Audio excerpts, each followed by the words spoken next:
Hello বন্ধুরা, আবারও unique স্টাইলের একটা নতুন ভিডিও নিয়ে চলে এসেছি। আমি যুথিকা। মেলায় দেখলাম সত্যিকারের জলপরি। আপনারা কি দেখেছেন? যদি না দেখে থাকেন অবশ্যই চলে আসতে পারেন আমার ভিডিওটা ওয়াচ করতে এবং অবশ্যই দেখবেন পুরো ভিডিওটা।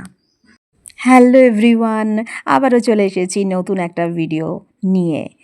আর নতুন একটা ভিডিওতে আপনাদের জানাচ্ছি অনেক অনেক স্বাগত। এর আগে অনেক ভিডিও মেলা কেন্দ্রিক আমি শেয়ার করেছি আপনাদের সম্মুখে, আর ভালো সাড়া পেয়েছি। তাও আরেকবার যে লাস্ট ভিডিওটা আমি করেছিলাম সেটাও নিয়ে চলে আসলাম, সেটাও বা কেন বাকি থাকে সেটাও শেয়ার করলাম। আমাদের এখানে অনুষ্ঠিত সদানন্দ ঝা মেলাতে একটা ইউনিক ব্যাপার দেখলাম, যেটা আজকে আমি এই ভিডিওতে তুলে ধরেছি। হ্যাঁ, সেটা কি? সেটা হচ্ছে জলপরি। জলপরি তো আমরা বিশেষত দেখতে পাই না, তাই না? কিন্তু আমি মেলাতে দেখে ফেলেছি, আর একটু চেষ্টা করলাম আপনাদেরকেও দেখানোর জন্য।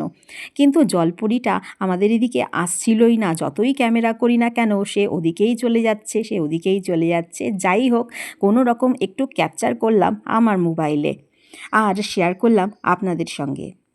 টিকিট নেওয়ার আগে ভেবেছিলাম, আরে বাহ, এমনি এমনি মেলাতে অবশ্যই সেখানে আবার জলপরি, বাহ, খুব ইন্টারেস্টিং লেগেছিল জিনিসটা। তাই সঙ্গে সঙ্গে 50 টাকা দিয়ে এক কটা টিকিট কেটে, মানে আমরা 4 জন ছিলাম, 4টে টিকিট কেটে কিন্তু ঝটপট ঢুকে পড়েছিলাম এই গ্যালারির মধ্যে, মানে এই জলপরির গ্যালারির মধ্যে।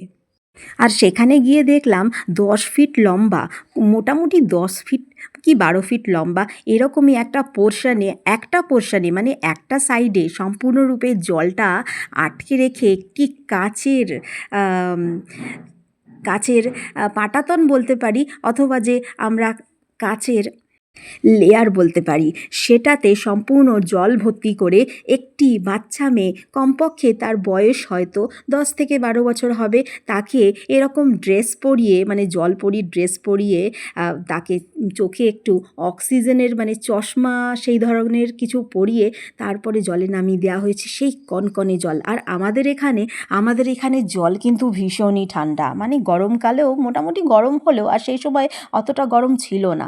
তা 2-3 দিন হয়ে গেলেও ভিডিওটা হয়তো একটু হলেও পুরনো হয়েছে, কিন্তু তাও চেষ্টা করলাম, যেহেতু আমার গ্যালারিতে জমা ছিল তাই একটুখানি শেয়ার করে দিলাম আপনাদের সঙ্গে।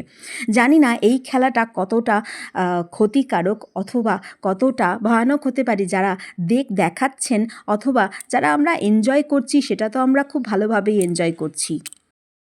কিন্তু আপনারা জানাবেন এই খেলাটা কতটা গুরুত্বপূর্ণ বা কতটা বিপজ্জনক।